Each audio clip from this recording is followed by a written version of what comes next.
Hello students, how are you? I hope you all are fine. So students, let's do the revision. Students, what is it? Yes, this is a car. Okay, car is standing here. Car कहाँ खड़ी है? यहाँ पे.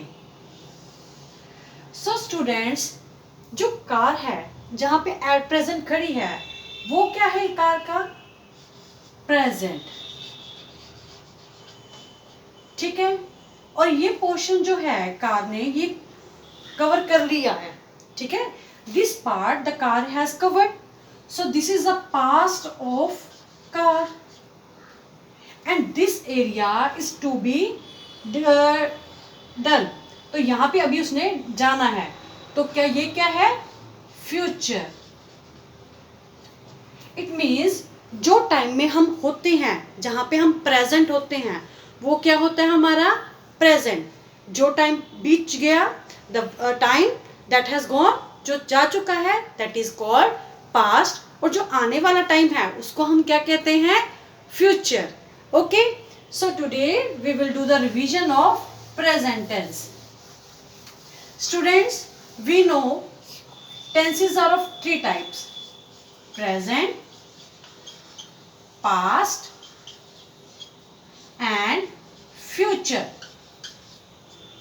There are three kinds of tenses and these have four sub kinds. इन तीनों की आगे कितनी है? 4 sub kinds. Indefinite, that is also called simple, means present indefinite, past indefinite and future indefinite. Okay. Then continuous, then perfect and then perfect continuous. So every tense, if present has 4 types, past has 4 types and future have 4 types. So total we are having 12 tenses. So today we will do the revision of present indefinite tense. Okay. Which tense we will revise? We will revise present indefinite tense. Present indefinite and present simple, they both are same. ठीक है, दोनों same है. Don't get confuse in present indefinite and present simple.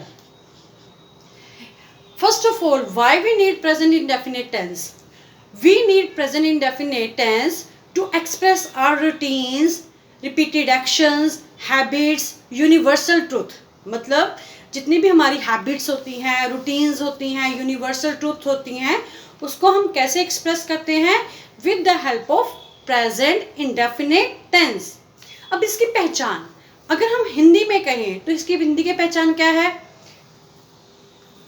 ता है, ती है, ते हैं. जैसे वो गाना गाता है, मैं खाना खाती हूँ, हम काम करते हैं. ता है, ती है, ते हैं.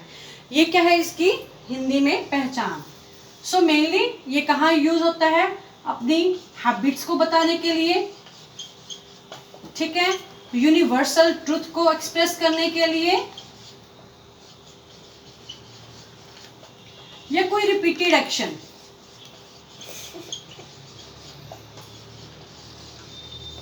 ठीक है. हैबिट्स कैसे? I get up at 6 o'clock. ठीक है. ये क्या हमारी हैबिट है.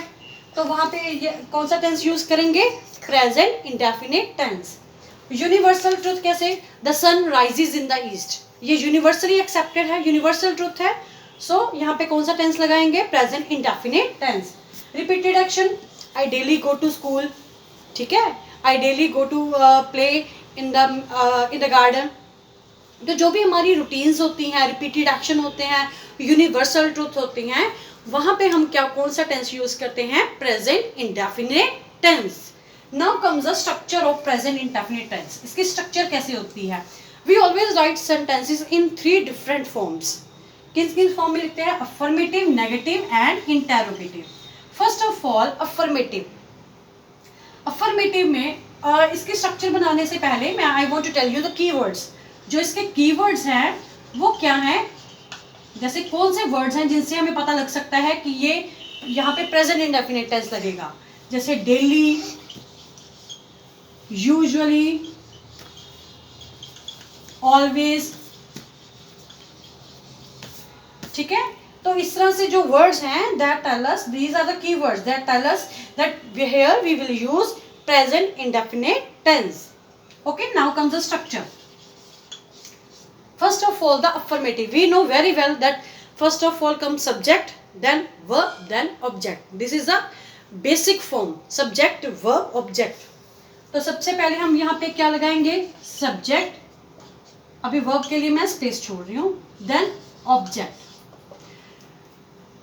Whenever we form a sentence, we are having this basic form. बारी आती है verb की. यहाँ पे verb कौन सी लगेगी? यहाँ पे verb लगेगी verb की फर्स्ट फॉर्म. ओके, वर्ब कौन सी आएगी, वर्ब की फर्स्ट फॉर्म. देन एस और ई एस, इफ रिक्वायर्ड. यहाँ पे मैंने ब्रैकेट में लिखा है ये, इट मीन्स इफ रिक्वायर्ड, अगर हमें नीड है तो हम लगाएंगे एस और ई एस, अदरवाइज नहीं लगाएंगे. ठीक है, अगर हमें नीड है तो हम लगाएंगे एस या ई एस, अदरवाइज नहीं लगाएंगे. ठीक है, एस या ई एस कहाँ कहाँ लगता है, देखो बेटे, जैसे अगर हमारे पास है, जैसे मैं आपको एग्जांपल दे रही हूं,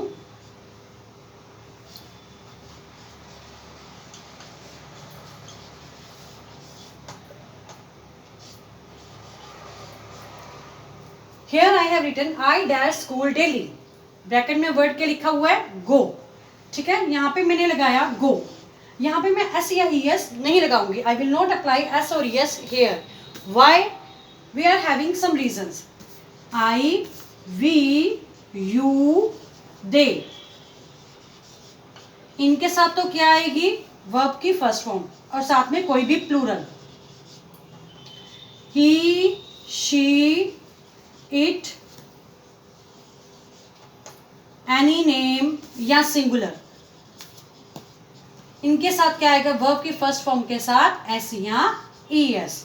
ठीक है बेटा, मैंने आपको पहले भी बताया है कि वैसे तो प्लूरल के साथ वर्ब की फर्स्ट फॉर्म आएगी. यहाँ पे वी, यू, दे, बाकी सारे क्या हैं, प्लूरल फॉर्म. इनके साथ तो क्या आएगी, वर्ब की फर्स्ट फॉर्म. और यहाँ पे ये सारी क्या है, सिंगुलर.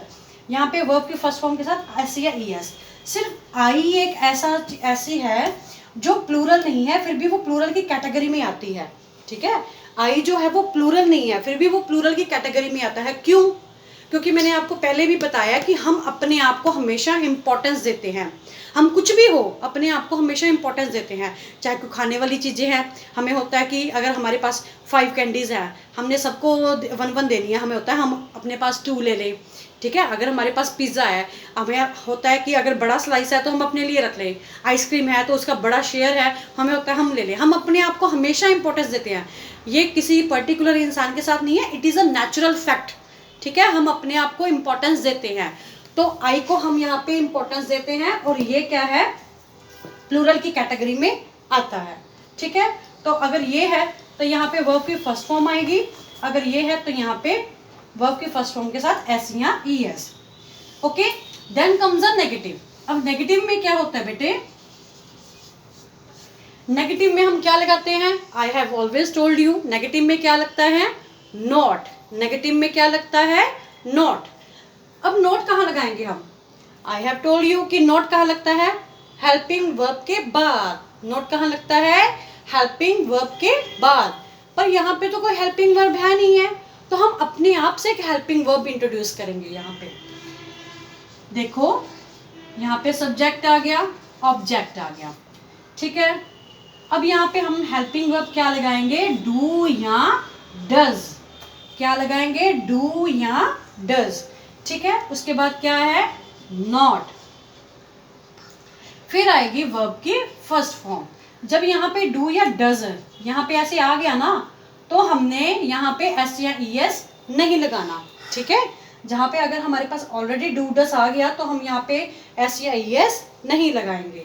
ठीक है, जैसे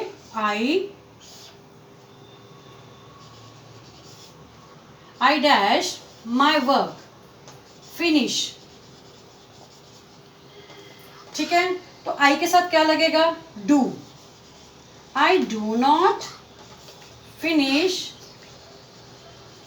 माई वर्क। अब हमें कैसे पता चलेगा कि यहाँ पे डू आएगा क्या डज आएगा?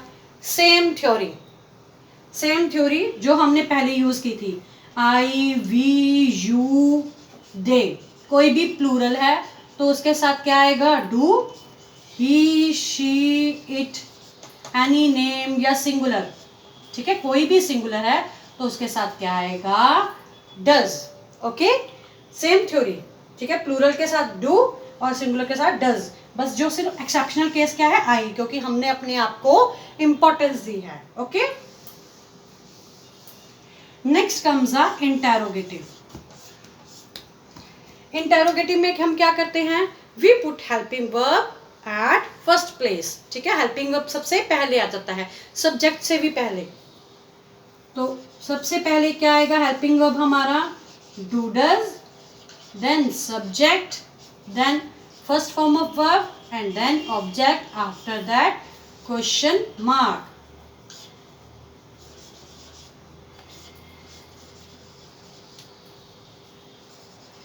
Dash he dash the car wash. तो यहाँ पे हम क्या लगाएंगे, he के साथ क्या लगेगा, does he wash the car?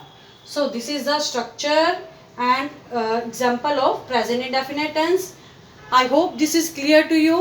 Now do your practice and do your revision properly. Thank you.